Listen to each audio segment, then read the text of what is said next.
Hello friends, I welcome you to this session on Advanced MS Excel, focusing on Chapter 6, Applications on Excel. I am CA MS Mehta, your mentor for this session. We will be learning practical applications of Excel like depreciation, marginal costing, capital budgeting, EMI, personal financing, and related areas. In real life perspective, in our offices, we have to charge depreciation on fixed assets under statutory provisions like Income Tax Act, Companies Act. Excel eases the job of calculating depreciation. Moreover, while planning for personal investments or capital budgeting decisions, Excel certainly helps us in taking decisions. We will see some of these applications in this session. Friends, in this session, we'll understand using Excel in depreciation. We'll gain knowledge of using Excel for marginal costing, cash budgeting. We'll understand use of Excel in EMI calculations, discounting, use of Excel in tax computations, use of Excel for equated monthly installments, for capital budgeting, and use of Excel for personal financial planning. Now, depreciation. Depreciation is defined as a reduction in the value of a product arising from the passage of time due to use or abuse, wear and tear. Depreciation, friends, is not a method of valuation but of cost allocation. Now, this cost allocation can be based on a number of factors, but it is always related to the estimated period of time the product can generate revenues for a company or the economic life. The depreciation expense is the amount of cost allocation within an accounting period. Now, depreciation is a systematic allocation of depreciable amount of an asset over its useful life. Depreciation, friends, is required under Income Tax Act, under Companies Act, as per Accounting Standard 6. Now, depreciation is a requirement under Companies Act 2013 also. The Companies Act 2013 along with Schedule 2 has made some changes to accounting for depreciation. Now, rather than charge of depreciation based on rates, now depreciation has to be charged on the basis of useful life of various assets, where depreciable amount is equal to cost of an asset minus the residual value, and this residual value as per Companies Act 2013 cannot be more than 5%. And useful life is the period over which asset is expected to be available for use. That is, assets have to be depreciated over the useful life. The depreciation method can be straight line or written on value. Under Income Tax Act, as per Section 32, the depreciation is to be charged as per written on values. The prescribed rates have been specified under Rule 5. Now, if you look at Accounting Standard 6, it defines depreciation is a measure of the wearing out, consumption, or other loss of value of a depreciable asset arising from use, affliction of time, obsolescence through technology and market changes. And depreciation is allocated so as to charge a fair proportion of depreciable amount in each accounting period during expected useful life of asset. Thus, to calculate depreciation, three factors are important. Number one, historical cost, or any other amount substituted for historical cost.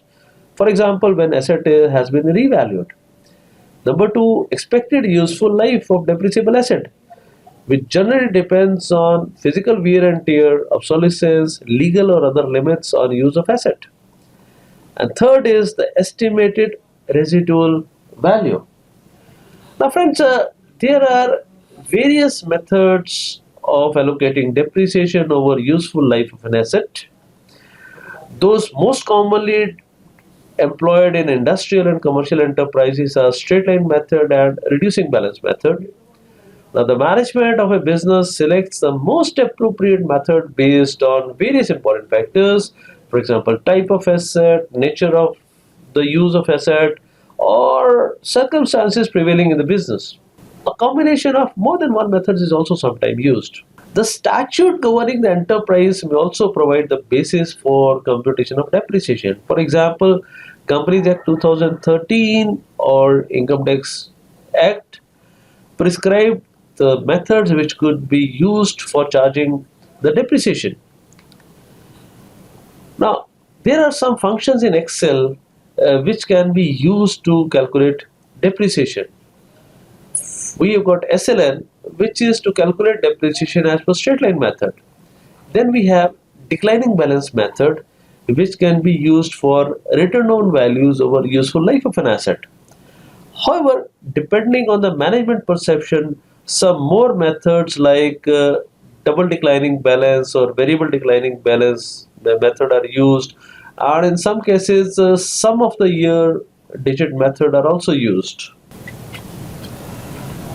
Now, under Companies Act 2013, asset should be depreciated over the remaining useful life of an asset. The useful life has been described as per Schedule 2. Now, most of the companies and listed companies rather use straight line method. Now, to calculate depreciation under straight line method in Excel, we have a function SLN. The SLN has got, if we look at the syntax of SLN, it has got three factors: cost, salvage, and life. Well, let's understand how we can use this function. We have this Excel sheet where the cost of asset is 2,40,000 and the residual value or the salvage is 1,20,000 and the useful life is 8 years. Now we want to calculate depreciation as per straight line method. Now if we consider this, then is equal to SLN. Now first it says cost. We select the cost and we absolute it. Then the salvage or the residual value is 1,20,000. We again absolute it, and then the useful life, which in this case is D1, and we again absolute it. So what we have described is we want to calculate depreciation as per straight line method, where the cost is 2,24 lakhs, the salvage value is 1,20,000, and useful life is 8 years, and the depreciation is 2,85,000. Now we simply drag this formula across 8 years, and what we have is we have calculated depreciation as per straight line method for asset over 8 years, and the asset has been depreciated to 20,80,000, which is the depreciable amount, and depreciable amount, as we already discussed, is cost minus the salvage value. So friends, we have seen how we can use SLN function in Excel again to calculate depreciation as per straight line method. Now another method could be written down value method, and under Companies Act 2013 there is an option of charging depreciation as per straight line method or written down value method, and written down value method is also adopted by many companies to charge depreciation, where depreciable amount has to be spread over useful life of an asset on accelerated methods.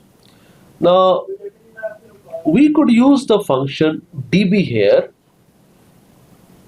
Now in the case of db, depreciation is equal to cost minus total depreciation from prior periods multiplied by the rate. Now to calculate depreciation under return on value method, we apply depreciation at a fixed depreciation rate to the written down value of the asset. Now rate is equal to 1 minus salvage value of the residual divided by cost to the power of 1 upon life. So that is the formula which is used to calculate rate of depreciation, where life, salvage and cost have been given. But in Excel we got a very good function by the name of DB, which calculates as per the written down value, okay, over the useful life of an asset, where the four parts of the syntax are we need cost, we need salvage, we need life of an asset or the useful life of an asset, and the period. Period is to which year this depreciation relates. And if it is like for the first year, there could be part of the year also, like asset could be only for 2 months or 3 months. So in that case we have the option of a month also. If we specify the month, then prorated depreciation only related to that period or those months is calculated by this function. Let's see how we can do it with a practical example. Now again we come to the same sheet, but this time we want to charge depreciation as per written down value method. So we set up the formula is equal to dB. Now the syntax is number one is the cost. In this case it is V1 absolute. Then we have salvage, which is 1,20,000, and we again absolute it. And then we have life, which in this case is 8 years, and we again absolute it. So the useful life, and then it says period. Now this is period 1 or the first year. We want to calculate depreciation as per written down value method for the first year. So after setting up this formula, a month is optional. In case first year your asset is only used for a part of the period, we can also include month so that prorated depreciation is calculated. In this case, our depreciation is calculated, and as we copy the formula, what we have is depreciation which has been calculated by the written down value method. This depreciation method is valid for Companies Act, under Companies Act, where asset has to be depreciated over the depreciable amount over a useful life. So friends, we have learned how we can use the DB function to calculate depreciation as per written down value method over useful life of an asset. Now, the management may desire to calculate depreciation using accelerated depreciation methods like variable or double declining methods and some of the year methods. Let's understand these methods and learn to apply them. Variable declining method. When we use variable declining method or double declining method, the depreciation rate stays the same, but the depreciation expense gets smaller each period, and the depreciable base also gets smaller each period, right? So here depreciation is charged at multiple of the normal rate. Okay, now under this method depreciation is charged at multiple rates. That is, we first calculate the depreciation as if using the straight line method.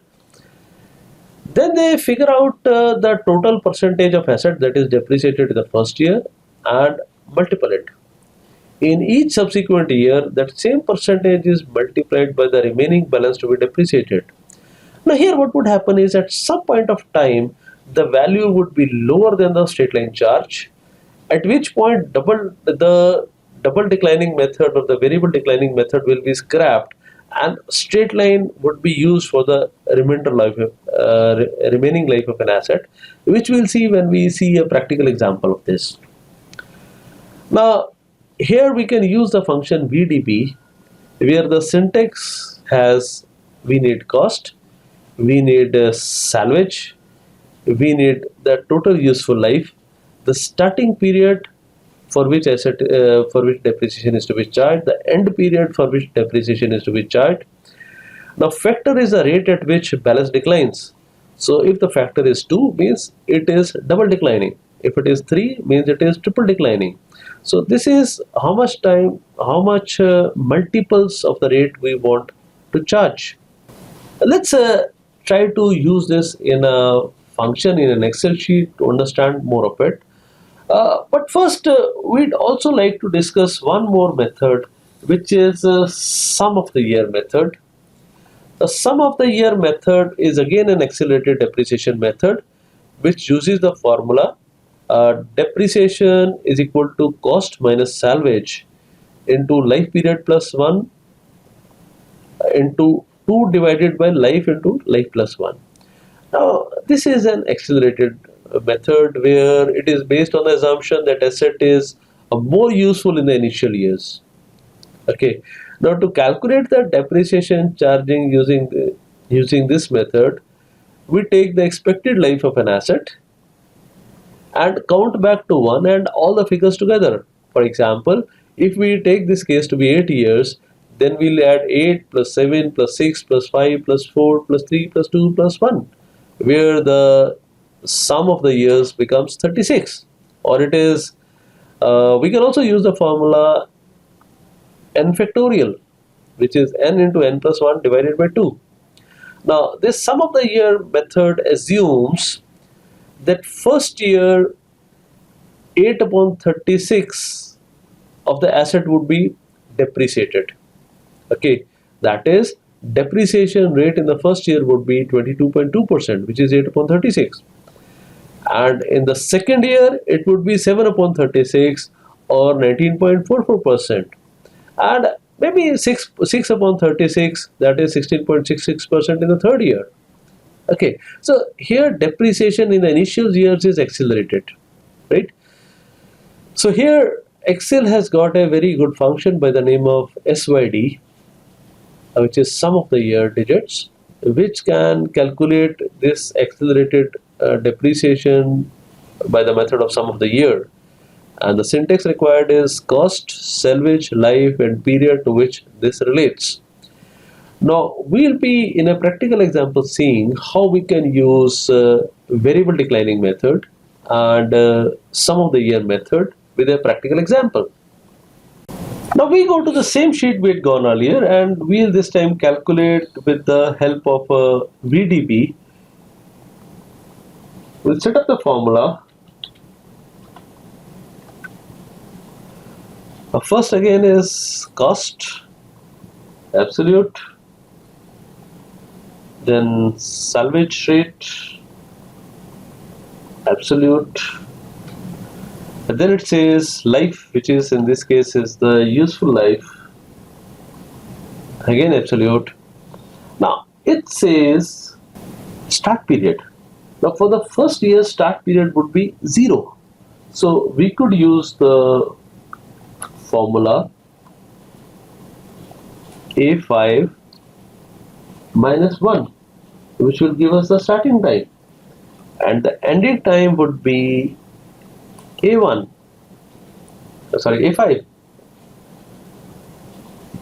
Now it wants a factor, how many times it should be depreciated. If we want double declining, we could use 2. Okay, so let's use 2. We want it to be double declining. Then it is a number switch. It says, if it is true, it says do not switch to the straight line depreciation, and if it is false, it says switch to straight line depreciation. As we discussed earlier, there would be some point where the value will be lower than the straight line charge. At this point, the variable declining method has to be scrapped and it has to be shifted to SLM or the straight line method, right? So in this case, we wanted to switch to straight line method, so we can use 0 or we can use false. So in the first case, it is 6, and if we just copy the formula, okay, the whole the amount of 22,80,000 is depreciated. But if you look at 6 year, 7 year, and 8 year, this has become a straight line. That is, we have the same depreciation which is charged across all years. Similarly, we'll also look at how SYD works. We'll go to sum of the year method. Again, the syntax is same. We have the cost, absolute, comma, the salvage value, again absolute, and useful life, in this case is 8 years, again absolute, and then the period, it is first year, so we have A5. Now this is calculated, and if we drag this formula, so again what we find is initial years depreciation is high and then it reduces. So we have calculated depreciation as per sum of the year methods. Now, these methods, variable declining method and sum of the year methods, are used based on management perception, how they want to depreciate their assets.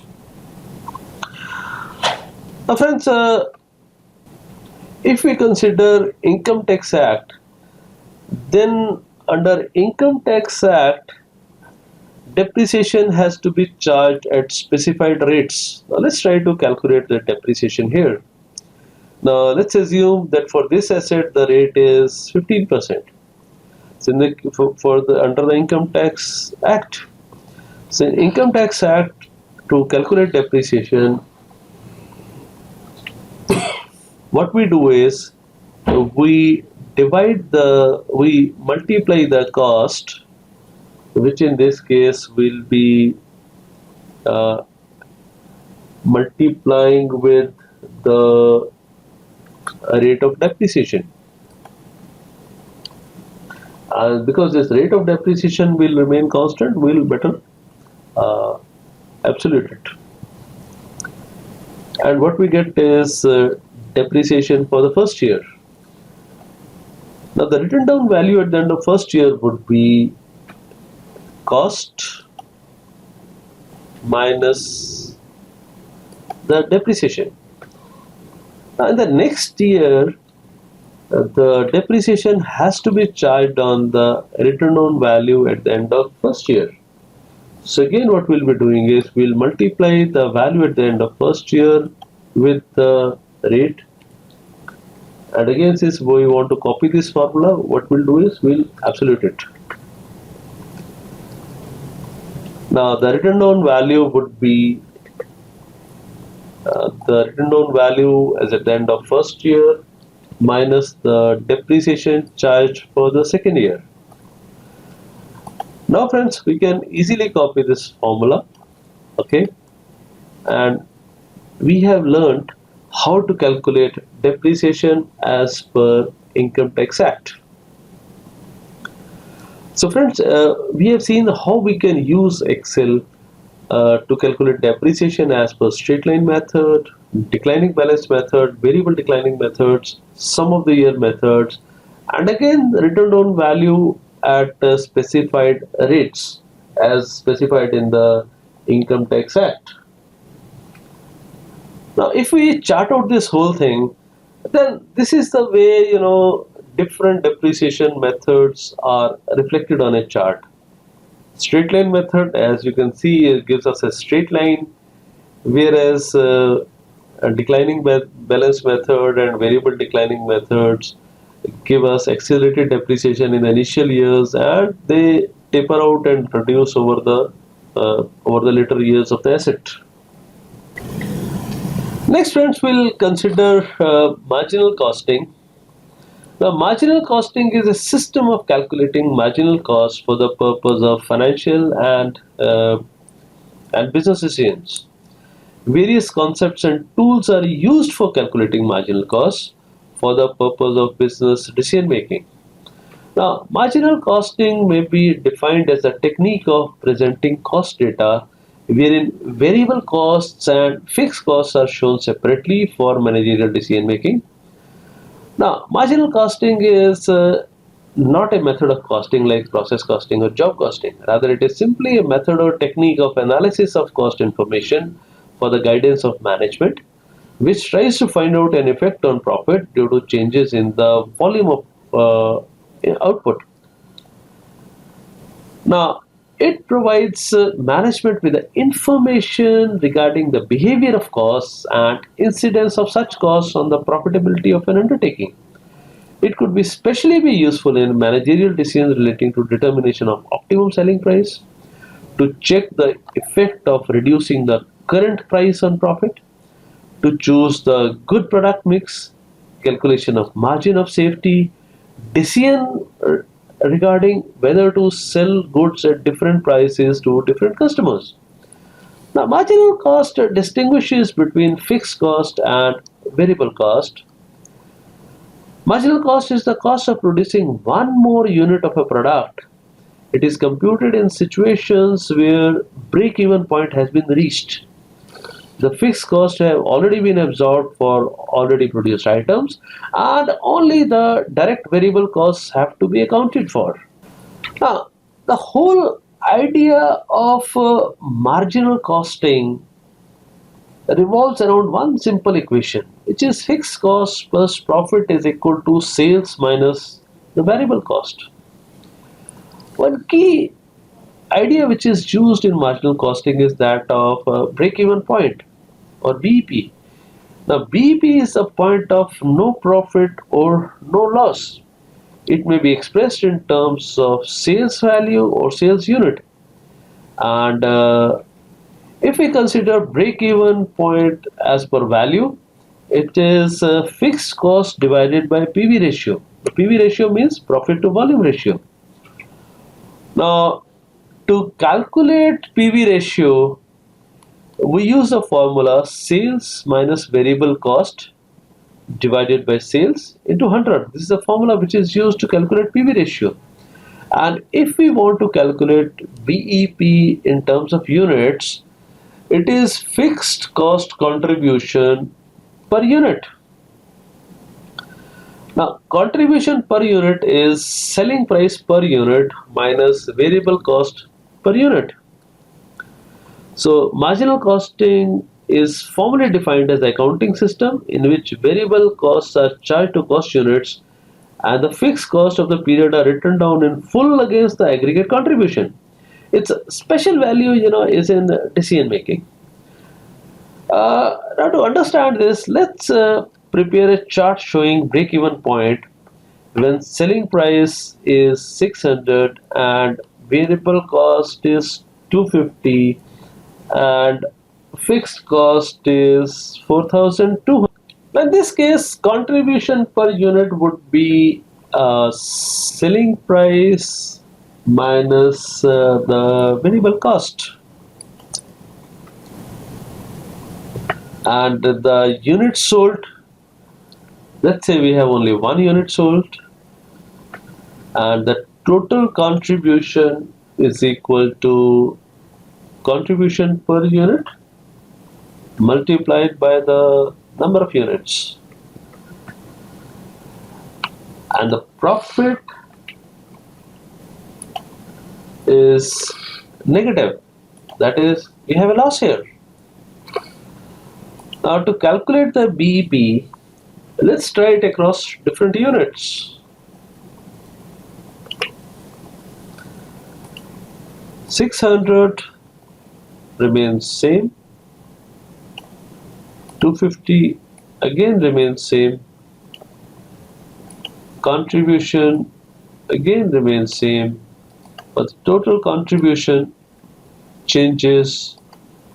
Fixed cost is again the same, and the profit, if we look at, there is this point of 12 units where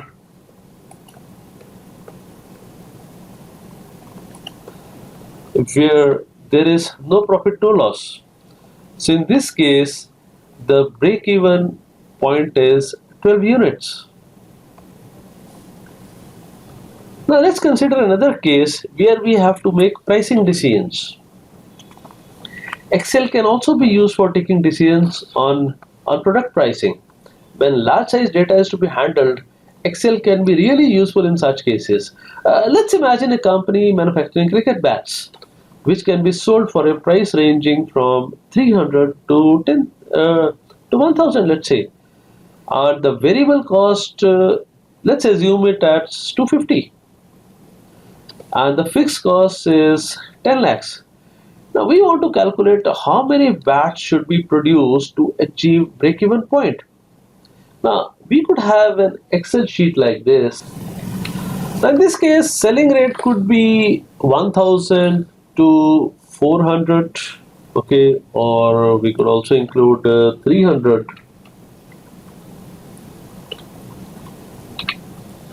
Okay, and the fixed cost is again 10 lakhs. Now the contribution per unit we already learnt is selling price minus the variable cost per unit, and we drag it, we get contribution across different price bands. Now break even point is the fixed cost divided by contribution per unit. Okay, and so again, to break even, if the organization keeps the price at 1000, it has to produce 1333 bats. Whereas it keeps the price at 300, it would have to produce 20,000 bats. So with the use of this marginal costing and use of Excel, we can take a decision on the pricing. What is the price which should be taken? So friends, we have also seen that the marginal costing can be facilitated using Excel. In cash budgeting also, Excel can help us. Now, budget stands for planning for the future. Cash budget is prepared for planning for future as far as movement of cash is concerned. Now, a cash budget is management plan for most important factor of a company's viability, that is its cash position. A cash budgeting involves an estimation of the cash inflows and outflows for a business or an individual for a specific period of time. The objective of cash budget is to assess whether the entity has sufficient cash to fulfill regular operations and or whether too much cash is being left in unproductive capacities. So cash budget is used to assess whether uh, a smooth flow of cash is being maintained in the business as well as to ensure liquidity during the budget period. Now, many financial and business decisions are taken on the basis of cash budget. For example, how much credit to be given to the customer, how much funding to be taken from outside sources. Now, cash budget is a detailed plan showing how cash resources will be acquired and used over some specific time period. Now, cash budget, broadly, if we look at, has four major sections: the receipt section, or the inflow section, disbursement section, or the outflow section, the cash excess or deficiency section, and the financing section. The cash receipt section consists of listing of all cash inflows, okay, and disbursement section consists of all cash outflows or cash payments, and cash excess is computed as cash balance add receipts less disbursements, which gives us excess cash. And if there is excess cash during any budgeted period, funds borrowed in previous year can be repaid or excess funds can be invested. The financing section deals with borrowings and repayments projected to take place during the budgeted period. The cash budget preparation and presentation can be again be facilitated by using Excel. We'll see just an example of how cash budget has been prepared using Excel. As we can see in this sheet, uh, as we can see in this sheet, for different months the inflows have been planned, and based on inflows from cash sales, from debtors and all, what we have is total inflow, which is 6,20,000, and we also map out the outflows and opening cash. We have the surplus deficit can easily be calculated with Excel using a simple formula, and the closing balance also we can use a very simple formula. So if we have these figures, we can very easily using Excel again prepare a cash budget. Now Excel can also be used to find out discounting factors and discounting of the cash flows. See, if I give you an option, get rupees 100 from me today, or I could give you rupees 100 a year from now. Which is option you'll prefer? Obviously, the first one. You'd want rupees 100 today, because rupees 100 today is not is equal to rupees 100 a year from now. Now, time value functions, time value of money calculations are based on the principle that funds placed in a secure investment earn interest over time. A discount factor can be thought of a conversion factor for time value of money calculations.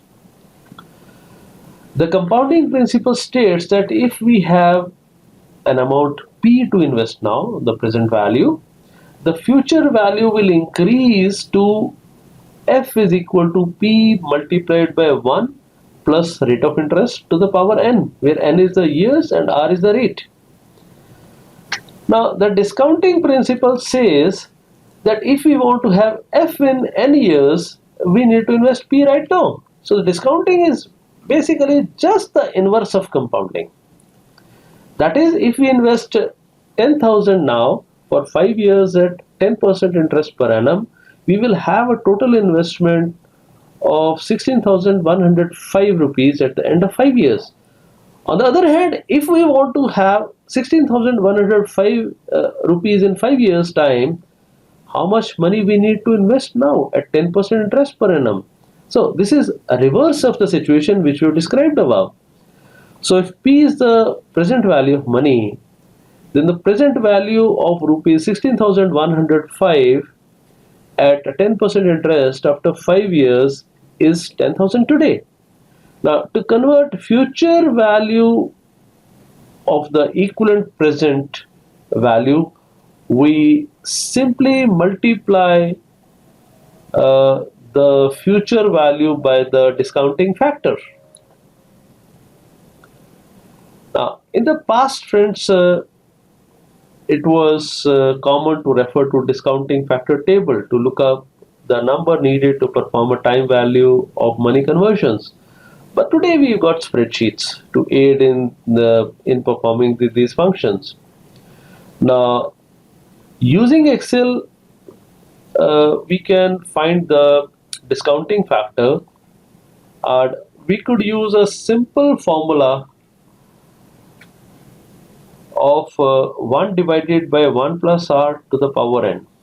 Let's try it with a practical example, and then discounting factor multiplied by future cash flow gives us present cash flows.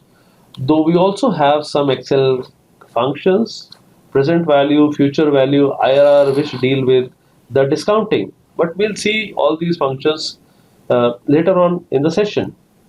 Now in this sheet, rate of interest is 11%, and if we want to calculate discounting factor across different years, then let's drag it across different years. Let's say I want it over next 8 years. Okay. Now to calculate discounting factor, we have this formula 1 divided by 1 upon r to the power n. So we can use this formula again in Excel. So this is equal to 1 divided by bracket starts 1 plus rate. Rate in this case is 11%, absolute, then to the power n, where n is the years. Okay, so we have this formula which gives us the result of 0.9009. If I drag this across various years, I get discounting factor over the next 8 years. Now if we change this formula from 11 to 10, then we can very easily get a discounting factor for 10%. So friends, we have learned how we can use Excel again to find the discounting factor. Now, Excel can be conveniently used for preparation of tax computations. Let's prepare a tax computation sheet using some of the Excel features. See, first of all, we need to create a file and format it as per the computation. Then the next step perhaps would be to put some kind of input validations. For example, we could have input validation for date of birth. We could have input validation for PAN, for value, for some kind of lists which are needed. We'll see a practical example of how we can do it. Then the third step would be to have automatic text calculation using Excel. Okay, and the method of text calculation shall change according to status of SSC, date of birth. For example, if the individual is less than 60 years, the rate would be different. The tax would be different. But if it is more than 60, then tax would be different. So we can even set different calculations for it. Okay. And the third, we could use the function VLOOKUP for calculating tax.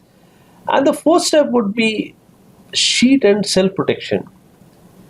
We wouldn't want any user to change the cell format or the formulas which we have put in. So once the basic format is ready, validations have been put in, we can move towards locking the sheet or cells for editing. Now this will prevent the user from changing the sheet formatting, titles, and thus disturbing a computation sheet. Now with a practical example, we'll see how we can do all this. Now we have set up a basic sheet where we have a format of text computation. We've got SSC, PAN number, date of birth, previous year, assessment years, the status, okay, and the various things are there. Now the first thing we'd like to put in some kind of validations. We don't want anybody to mess with the date of birth or to put any wrong data within the date of birth. So in data we have the option of validations. So we could go to cell validation, data validation, and what we'd want is here it should be some kind of a date. Now we can also set up between which dates we want the date to be. So the starting date again could be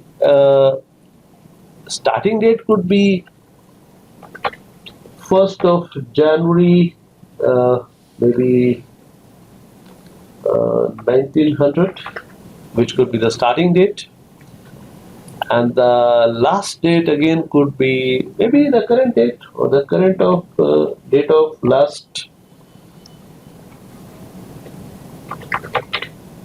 year. Now what this will ensure is that the dates are a valid dates which are between these two dates.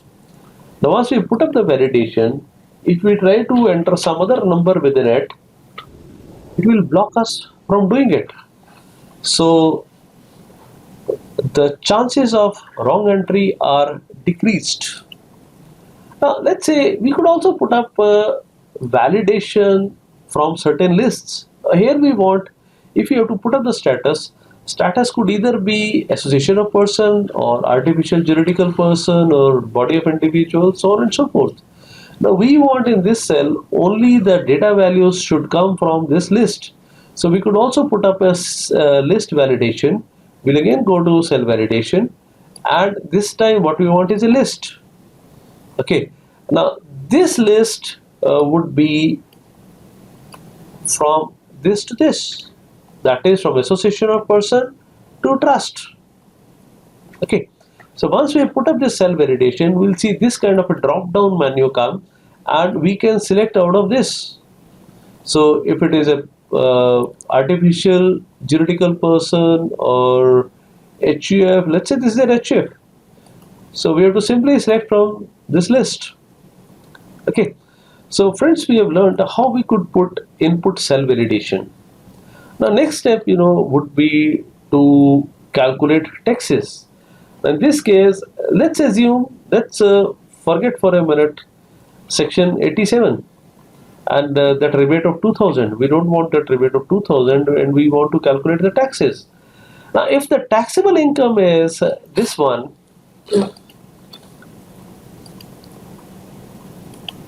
what we want is that tax should come here. Now, we can use this very conveniently using a VLOOKUP formula. Okay, taking the existing rates, this is income, and the tax. Now we say if the income is 0 and the next slab is 2,50,000 and the next slab is 5 lakhs and the next slab is 10 lakhs. Now if the income is 0 to 2,50,000, the tax would be this income multiplied by 0%. And if it is above 2 lakhs, 2,50,000, then tax rate would be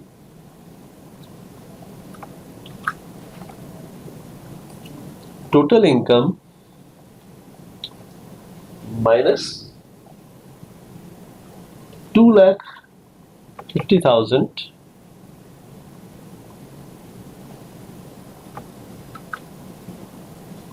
multiplied by 10%, and let's round it off so that we get a proper number.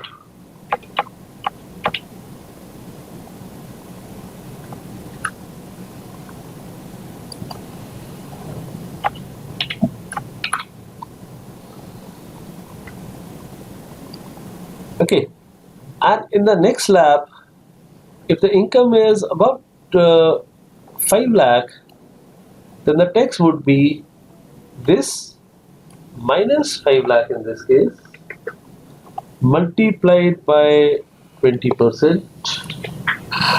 Okay, and plus 25,000, which is the income, which is 10% up to 2,50,000.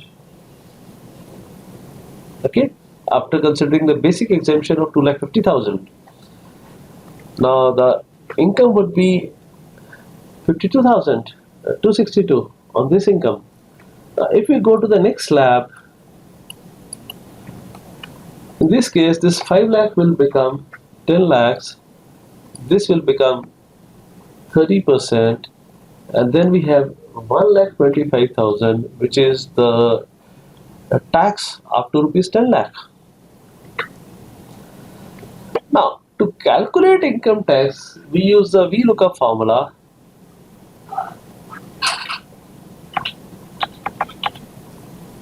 VLOOKUP formula, the syntax is what to find, where to find it within this array, and result has to come from second column, and what we need is approximate match. So we could use the value 1 or we could write true. So what we see is it has automatically calculated the rate, and education cess again is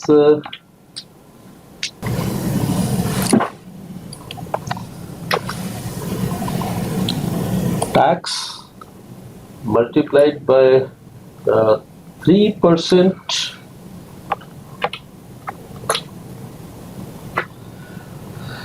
So friends, again using VLOOKUP, we have learned how we can calculate tax on a specified income. Now the next step would be locking this. See, by default, all the cells in Excel sheet are locked. So we must first unlock the cells which we wish to keep open for users for data input. We First select the whole sheet, and we go to format cells, and if we go to protection, we find that all the cells are locked. So we'll first unlock all the cells so that all our cells are unlocked now. Then to find wherever the formulas are there, because we don't want anybody to mess with the formulas, we'll go to find and select, go to special, and go to wherever there are formulas. So all those areas where there are some kind of formulas are highlighted. Okay. Now what we'll do is, again we go to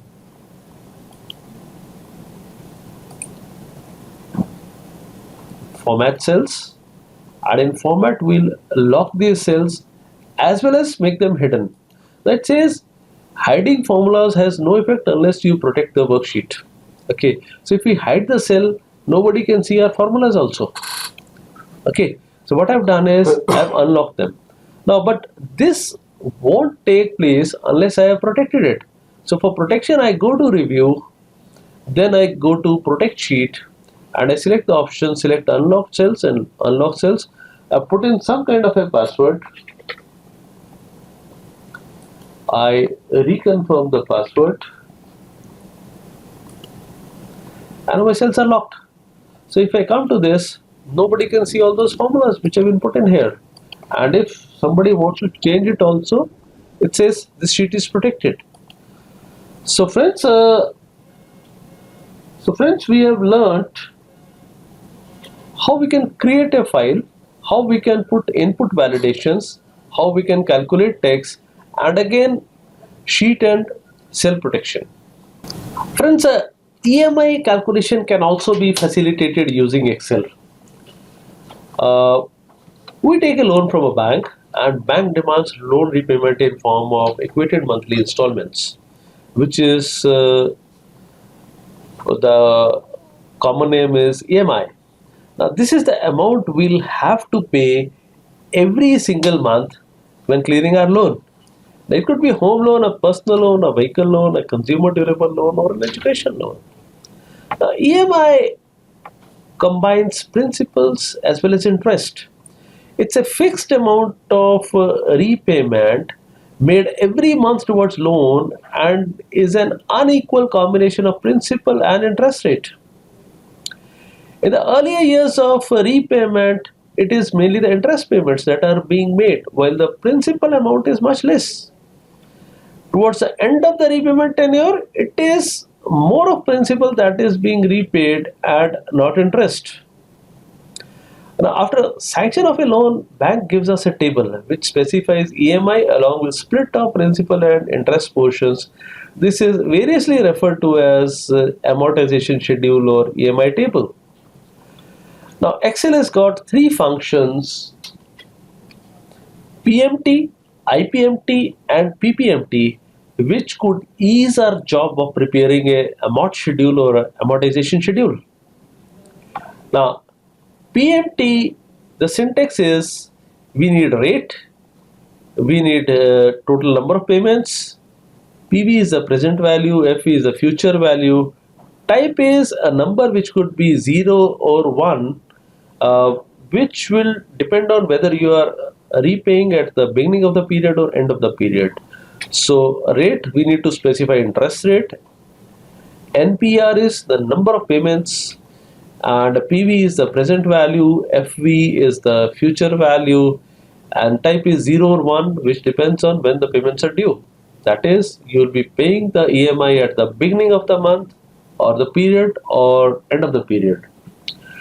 Similarly, we have a function PPMT, IPMT, which can be used to segregate the principal and interest portion out of an EMI. Now here again, rate is the interest rate, PR is the period, that is whether it's first period or second period or third period. NPR is the total number of payments, so the total number of periods over which the repayment has to be made. PV is the present value, FV of course optional is the future value, and type again is when the payment is being made at the beginning of the period or end of the period.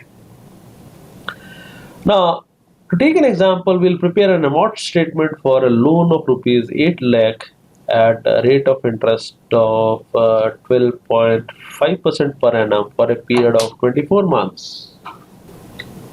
Now, we wish to calculate EMI. Okay, now we'll put up a function here for EMI, which we have seen is PMT. PMT is a function which could be used to calculate EMI. Now, friends, first a food for thought. If we consider any kind of discounting or other financial functions, all these functions involve cash inflow as well as outflow. Okay, therefore, if in a present value amount is invested, in the future value amount would be received. Okay, that is, the direction of cash flow would be different. Therefore, when we present PV as positive, we take FV as negative and vice versa. That is, wherever present value is negative, future value would be positive. So in this case also, because we have taken a loan, if we take it as plus, the payments would be negative or minus. Okay, so in this case, we first have the rate. But important thing about rate is rate should correspond to the period. Okay, so here we are making monthly installment, whereas rate is per annum. Now, to make it appropriate, what we'll do is we'll divide it with 12, so that what we have now is a monthly rate. Then what we have is number of periods. Now, periods here are in 2 years multiplied by 12 payments. So that is, we have to make 24 payments. How many payments have to be made? And present value is 8 lakhs, whereas future value has to be 0 because full loan has to be repaid. And again, type is, again we take the default type, which is at the end of the month. Now, the repayment required would be 37,845 rupees, and you can see this is a negative because this is the payment we have to make. Now, to calculate the principal portion out of it, we use the function PPMT, and here again what we have is rate. In this case we absolute it because we'll need to copy this formula, and period is the first period, and total number of periods are again absolute multiplied by the number of installments, again absoluted, comma, the present value is 8 lakhs, again absoluted. Okay, so what we have is now the principal value, and similarly we can also copy this formula to get IPMT. We can change it to interest. What we have is interest PMT. B5 will remain the same, only the thing which needs to be changed is this period, okay, which would be, in this case, would be again 18. Okay, now this we can drag across the 24 periods, and what we get is the interest and the principal portion out of the EMI. Now, if I want to calculate the balance, I could take the formula as total loan, the principal which has been repaid, and in the next period it would be the opening balance and the repayment. And if I copy this formula,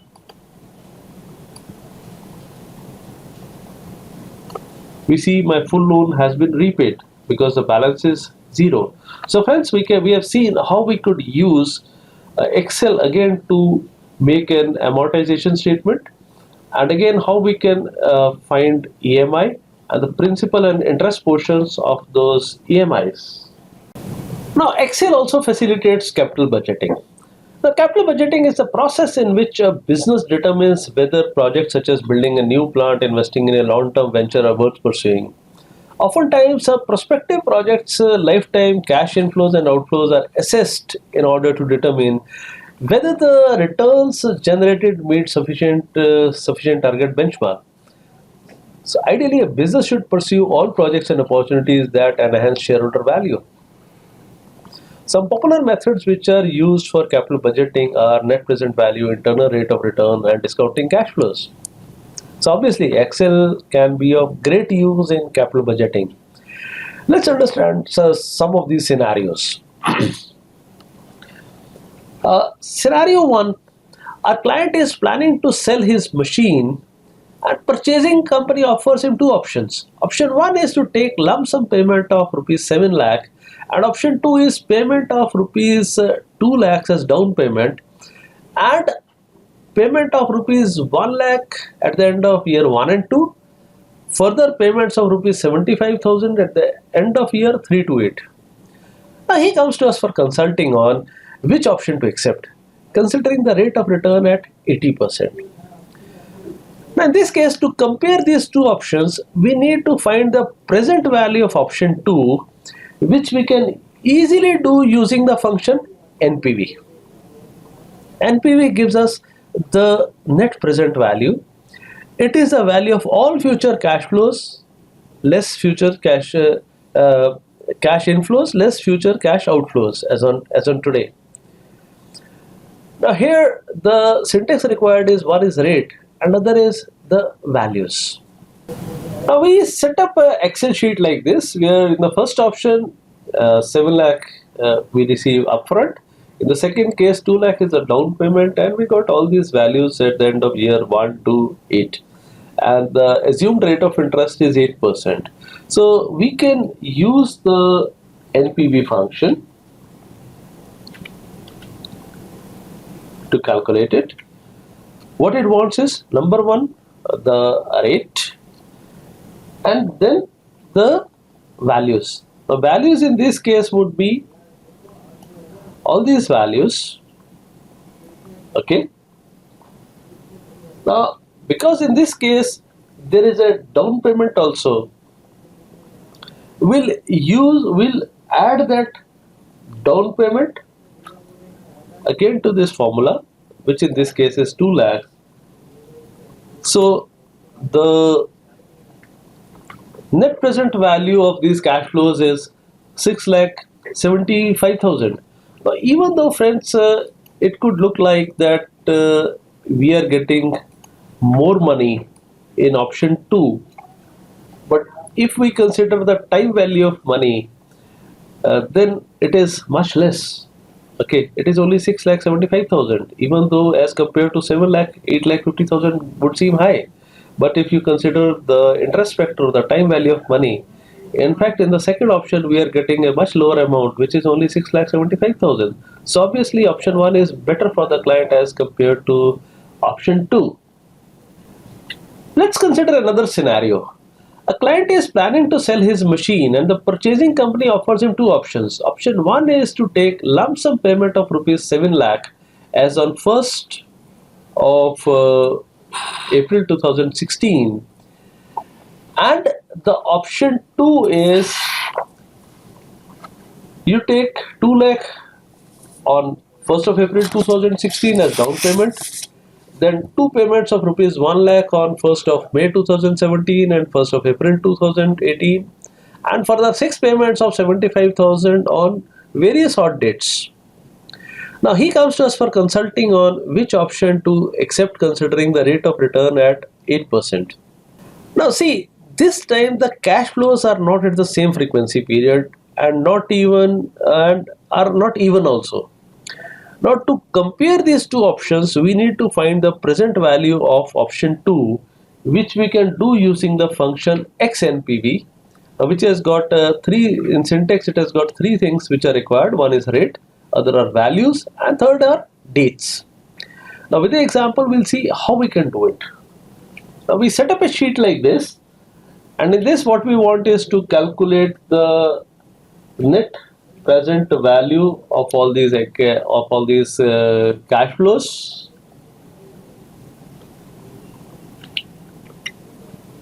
Okay, the first is rate. Okay, and then the second syntax wants again the dates. The values, and the third thing required is the dates. Now because in this case we got date for the down payment also, so we are taking all these dates, and if we calculate this, the result we get is 6,70,000. That is, it's even lesser than the previous option. So in this case also option 2 would be better as compared to option 1. So we have calculated net present value of a series of irregular cash flows using the function XNPV. Consider one more scenario. Client is getting an investment opportunity in two projects. Okay, assuming there is no shortage of funds with the client. The cash inflows of two projects are as follows. In project 1, he has to right now invest in year 1 40 lakh rupees. In year 2, he will have inflow of 13 lakh rupees. In year 3, an inflow of 19 lakh rupees, and year 4, inflow of 26 lakh rupees. Whereas in the second project, he invests rupees 80 lakhs, and in the first year there is an inflow of 36 lakh rupees, and then year 3 again there is 36 lakhs and 36 lakhs. So the inflows are even in this case. The company wants to invest only in one out of the two projects, and he comes to us for consulting on which project to choose. Now to compare these two projects, we need to find the internal rate of return of both the projects to assess which is most profitable. Now IRR, or internal rate of return, is a discount rate used in capital budgeting that makes the net present value of all cash flows from a particular project equal to 0. So generally speaking, higher a project's internal rate of return, more desirable it is to undertake the project. As such, IRR can be used to rank several prospective projects a firm is considering. Assuming all other factors are equal, the project with the highest internal rate of return would probably be considered the best and undertaken first. Now here we could use the function IRR, where we have to give it the values and a guess is there. The guess is a number that we can guess is close to result. Okay, and by default it takes it as 10% or 0.1. Now in case there are irregular functions, we have one more nifty function which is XIRR. Okay, because in this case cash flows are regular, but cash flows could be irregular also. So if they're irregular, we can use the function XIRR.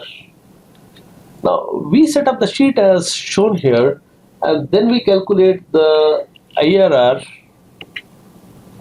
Now what we need is all these values, and guess we can give it as 0.1, and we get a internal rate of return of 19%. Whereas if you consider the second project, okay, then in that case the internal rate of return is 17%. So even though second project looks good, but if you look at the IRR, first project is definitely better as compared to the second project. So we can use this function IRR again to find the internal rate of return of a project. So friends, in capital budgeting we have seen three functions: NPV, XNPV, IRR, XIRR, which could make our decision making process very easy as far as capital expenditure of a company is concerned. Now, planning is considered to be primary requirement for moving towards any goal. And financial planning is the process of meeting the financial goals through proper management of finances. And this is even required in case of any personal goals. Okay. Now, the goals could be buying a home, saving for your child's education, or planning for retirement. Okay, so personal financial planning in case of most of the individuals shall include planning for retirement, decision about home loans, budgeting for major expenditures like marriage, education. Okay, so Excel could help us in making these decisions also. Let's consider a scenario where client is planning to invest some money for his son's college admission fee, which he estimates would be 20 lakh rupees after 13 years. Now he has an opportunity to invest at 11% interest rate. He wants to know how much he should invest. Now here, a very nifty function of Excel, PV, or the present value, could help him out. The present value is the current worth of a future sum of money or stream of cash flows given a specified rate of return. Okay. Now, in this case, the syntax is rate is the interest rate per period. NPR is the total number of payments or periods in an annuity. PMT is the payment made each period.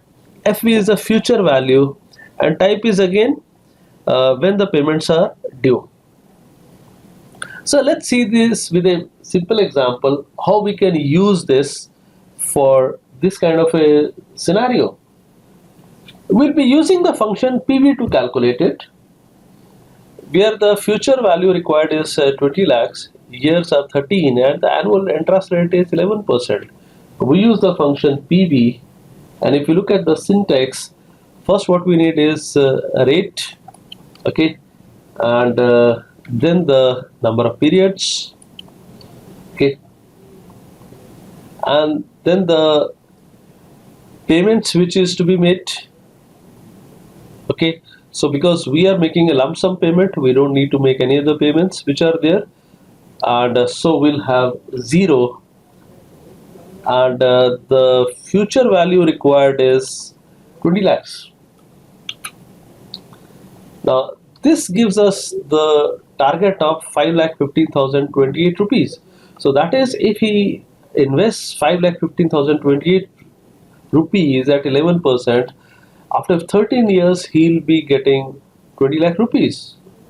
So PV function can be used to find present value of a future of any future value. Consider another scenario where client is planning to invest rupees 7 lakh, his target maturity is rupees 20 lakh, and he has an opportunity to invest at 10% interest rate. Now he wants to know for how long he should invest it. In this case, we have a function NPR which can help us, and the syntax required is again a rate, the payments made, present value, future value, and again the type. So we'll see how we can use this. Now here we have set up a sheet where the present value is 7 lakh and the future value is 20 lakh and the rate is 10%. We want to know how much period it will take to reach the target amount, and again the function is NPR, and the rate is, of course, and the payment is in this case 0 because we are not making any periodic payments, and the present value is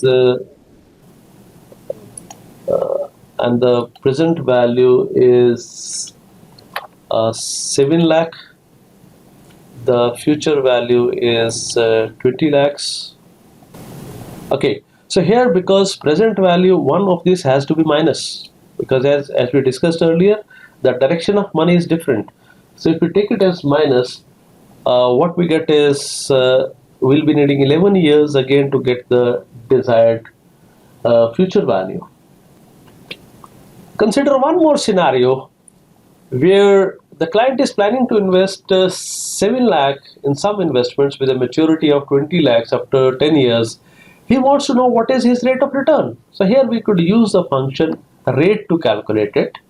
Let's see it with a practical example. In this case, we have set up a sheet where the present value again is 7 lakh, and we want to calculate the rate. And again, in this case, we use the rate function. Rate. Again, what we need is period, which in this case is uh, 10 years, and the periodic payments again are 0, and the present value is in this case again minus, because for the reasons we've already discussed, and the future value is 20 lakhs. Okay, and what we get is the rate. So he has to invest the money at 11.07% rate. To his rate would be 11.07%. That is his return. So friends, we have seen how we can use the function PV, NPR and rate again for taking personal financing decisions. Now, to summarize, Excel is a great tool for excelling in a lot of functions which we have to perform. In this chapter, we have learned to use Excel in depreciation using formulas, as well as various kind of depreciation using Excel functions meant for depreciation. We have also seen the use of Excel in performing marginal costing analysis and preparing cash budgets. In taking various financial decisions, considering the time value of money is important, we have learned how Excel could be used to help in present value and future value analysis, so that we can take effective decisions. Uh, in calculating EMI or to prepare amortization schedule, Excel is a boon, and we have seen how we can use the functions like PMT, PPMT, IPMT, and of course income tax computations are eased using VLOOKUP and some other functions in Excel.